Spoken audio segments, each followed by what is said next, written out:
দেশে ফিরবে ফাঁসির রায় কার্যকর হওয়ার জন্য। আজকে একটা ইন্টারভিউ আমরা দেখেছি যে ডিসেম্বরে কেউ একজন দেশে ফেরার পরিকল্পনা করছেন।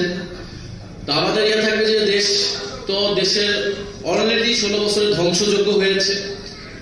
এখন আমরাও চাই দেশে ফিরবে ফাঁসির রায় কার্যকর হওয়ার জন্য। বাংলাদেশে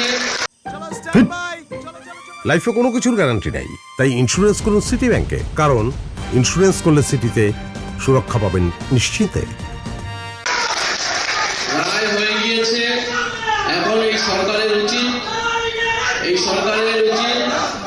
যথাযথ কূটনৈতিক আইনি প্রক্রিয়ায় গণহত্যাকারীকে দেশে ফিরিয়ে এনে রায় কার্যকর করা। আমি মনে করি এটাও দেশের স্থিতিশীলতার জন্য একটা বড় একটা উদ্যোগ হবে এবং এই সরকারের দ্রুত সময়টা করা উচিত। এবং এছাড়া অন্য কোনো পরিকল্পনা যদি কেউ ভাবে তাহলে সেটা কারোর জন্যই ভালো হবে না। বাংলাদেশের জনগণ সেটার জন্য প্রস্তুত আছে। জুলাই গণঅভ্যুত্থানের যারা অংশগ্রহণ করেছে রাজনৈতিকভাবে যে কোনো পরিস্থিতি মোকাবেলার জন্য তারা প্রস্তুত আছে। দেশের স্বাধীনতা, সার্বভৌমত্ব, অর্থনীতিকে রক্ষা করার জন্য আমরা যে কোনো পরিস্থিতির জন্য প্রস্তুত আছি। আমি ন্যাশনাল এসএমই ইনস্টিটিউটকে আবারও ধন্যবাদ জানাচ্ছি।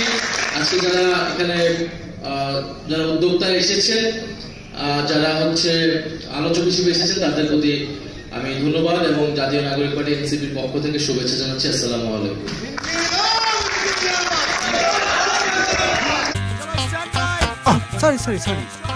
লাইফে কখন কি হয় গ্যারান্টি আছে, তাই ইন্স্যুরেন্স করুন সিটি ব্যাংকে, কারণ ইন্স্যুরেন্স করলে সিটিতে সুরক্ষা পাবেন নিশ্চিন্তে।